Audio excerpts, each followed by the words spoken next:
No niin, et ikinä arva missä ollaan. Ollaan yllättäen Oak Barrelissa lähtöbetonin äärellä. Nyt ollaan menossa makumatkalle Japaniin. Ja siellä mennään maistellaan erilaisia japanilaisia ihania herkkuja. Ja loppuviimeeksi niistä koostetaan niin loistava burgeri, ettei ole mitään järkeä.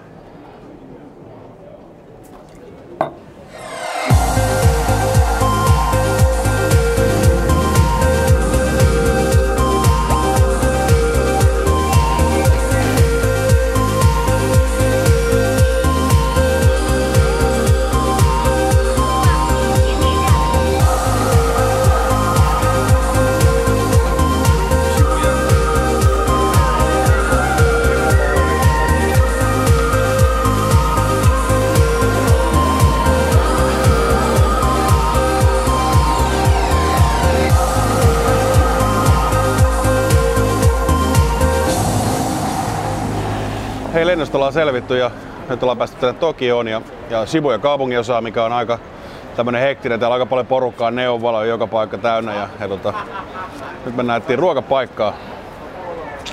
Come on. Jotenkin ahdistaa tuo kamera tosi paljon tänään. Mä heti. Nyt jos olisi rapulla, niin voisi jännittää. Nyt mennään, come on.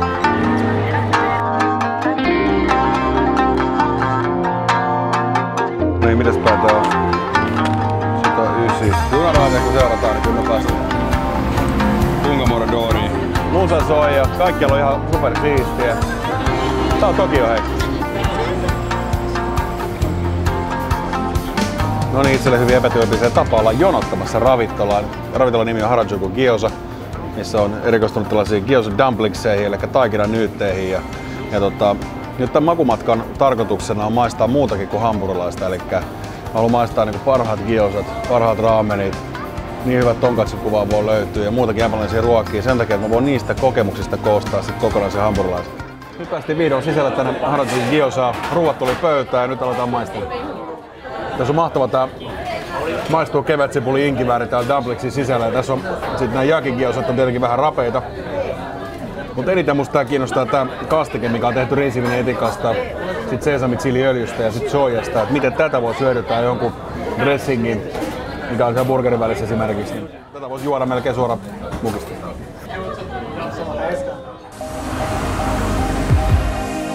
Tää on hyvä, tää ovet aukeaa itsestään. Shibuya Hachiko, kudasai. Tomo arigatou gozaimasu. Huomenta. Kello on ilta 6. Ei mennyt ihan tuo aikaero tutustuminen ihan nappi ainakaan ekalla päivällä, mutta ei aina tässä häiritä, vaan lähdetään syömään. Nyt saatiin suoraan Instagramissa yksi suositus, että mennään vetää tuollaiset sushit, jotka tulee teleportilla pöytään. Lähdetään katsomaan, mistä on kysymys. Aina tykännyt jotenkin Japanista. Täällä on siistiä, ihmiset on ystävällisiä, safkaa hyvää. Tällaisia bisse.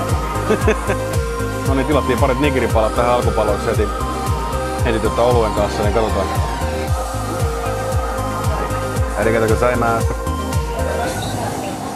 Erikoisimpi ravintolakonsepti, missä on tullut ikinä käyty.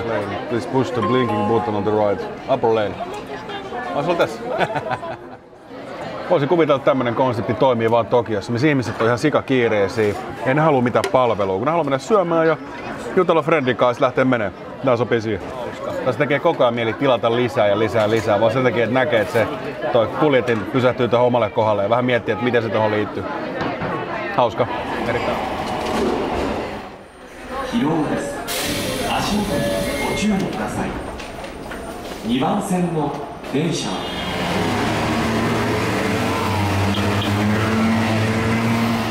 Sinä menee muitakin, niin ei voi olla huono paikka. Sitten peruslippu tiskille, ei sitten.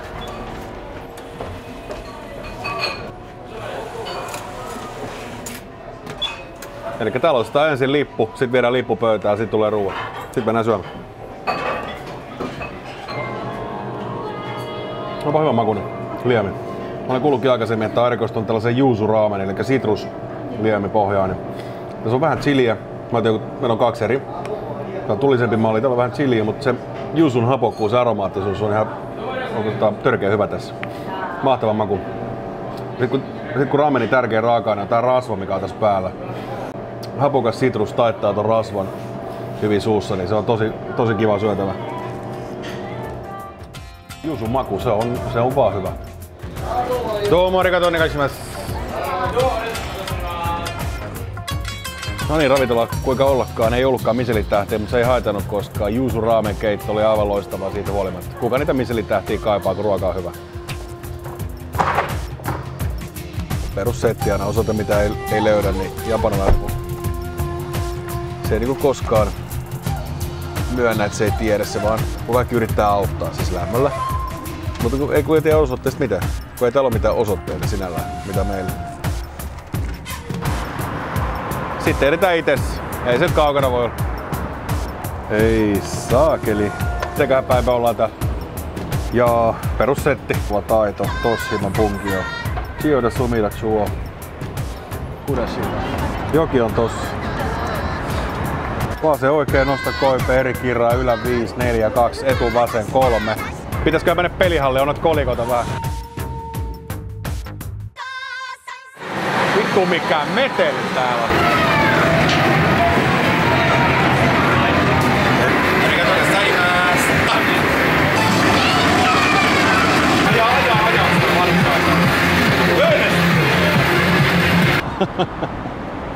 Mikä meteli. Siis korvat soi nyt jo. Ja kuitenkin oltu joku 2 minuuttia siitä. Mutta ei osannut pelata peliä. Ei voi pelata peliä. Nyt mennään syömään. Sen mä osaan. Syö se. Maruko tonkatsu. Ai. Ihan väärällä puolella koko asia. Vielä ei löytyy, mutta kohta löytyy. Miski aina hyvä ravintola on siellä, missä on jono. Kyllä tähäntiin kissojen korjakas joka suunnasta.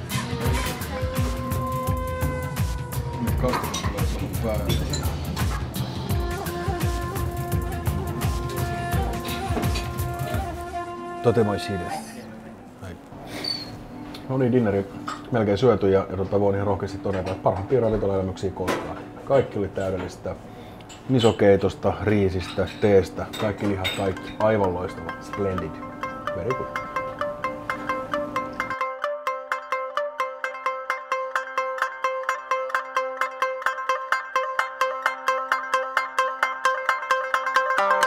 Haavasta on ihan just Tokyo Food Show Shibuyan tässä keskuksessa.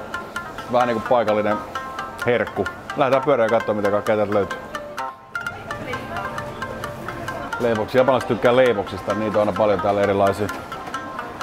Se mikä mä muistelisin, täällä on ihan törkeä makea lihatiski. Täällä on sellaiset lihat, mitä ei löydy mistään.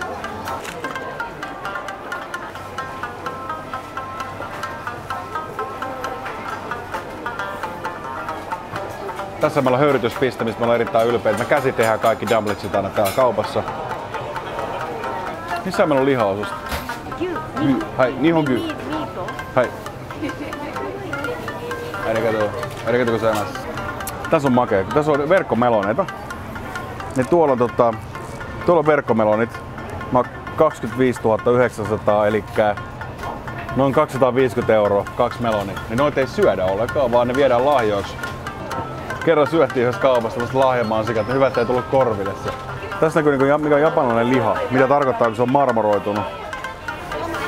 Eli 100 grammaa 2680 jeniä, pennin jeniä, eli kilolle se tekisi semmonen 260 € suunnilleen kilo. Maailman parasta lihaa. Se tulee täältä Japanista. Kaikkea on ja mitä ei ole, niin sitä ei tarvitse.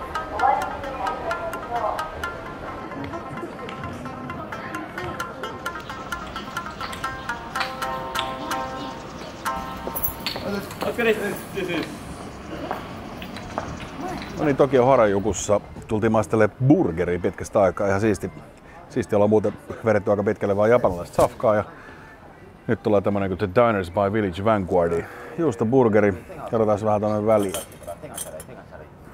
Kannessa on majoneesia, pihvijuustoa, se on tomaattia, kurkkupikkelsiä, salaattia ja sämpylä. Mehän syödään burgerin käsi, koska se on ainoa oikea tapa syödä burgereita, joten jotenkin tuntuu, että on paljon paksumpi tää pohjasämpylä kuin tää kansi. Ei se kyllä yhtään paremmalta maistu näin. Ehkä mä kokeilen sinappia.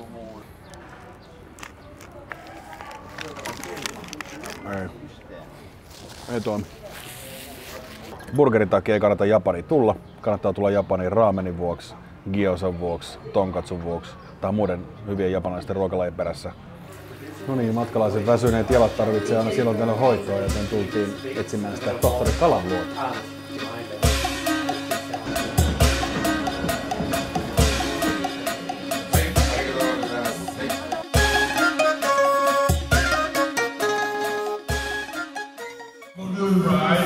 Baby, I was born this way.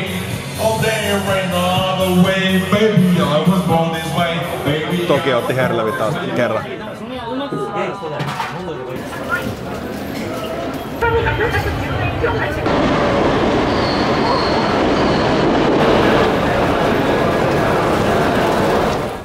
No niin, Tokiossa oltu muutama päivä nyt. On touhuttu, käyty syömässä, karaoket, kaikki kaupungin vilinä. Nyt otettiin Shinkansen juna kohti Hirosakia, jossa on tämmöisen temppelin pihalla tuuheat kirsikkakukinnot ihan täynnä. Haetaan sieltä vähän sen fiilistä vielä tähän matkan loppuun.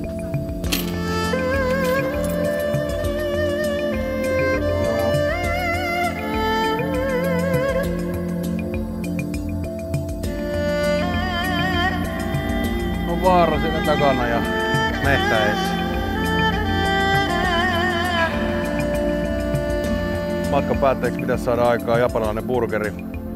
Nyt maisteltujen ruokien jälkeen se ei tule ole kauhean vaikeeta. On löytynyt omat suosikit, omat favorit ja nyt vielä perehdytään tämmöiseen pieneen sen henkisyyteen tässä matkan loppuvaiheella ja mietitään miksi ja miksi ei. Vanhoja filosofisia kysymyksiä. Vanhan japanilaisen tarun mukaan, jonka itse keksinyt, niin se mitä ei ole lautasella on ihan yhtä tärkeää kuin mitä siinä on. Eli nyt tässä pienessä hanami-tunnelmassa, niin siitä burgerista pitäisi saada sellainen, että se ei ole kauhean monimutkainen, vaan siitä on riisuttu kaikki turha pois. Nyt on rentouduttu luonnon rauhassa, joten on mukava lähteä Tokioon. Tokio desu ka? Ai. Hei vaan, nyt lähdetään himaan. No niin, Japanista ollaan tullut kotiin ja nyt tullaan Nootiburgerissa maistamassa tämä meidän japanilaisburgeri, joka on koko kesäkuun ajan tarjolla. Erittäin jees, erittäin jees. Tässä on kaikki turha riisuttu pois, vaan tärkein on jäljellä.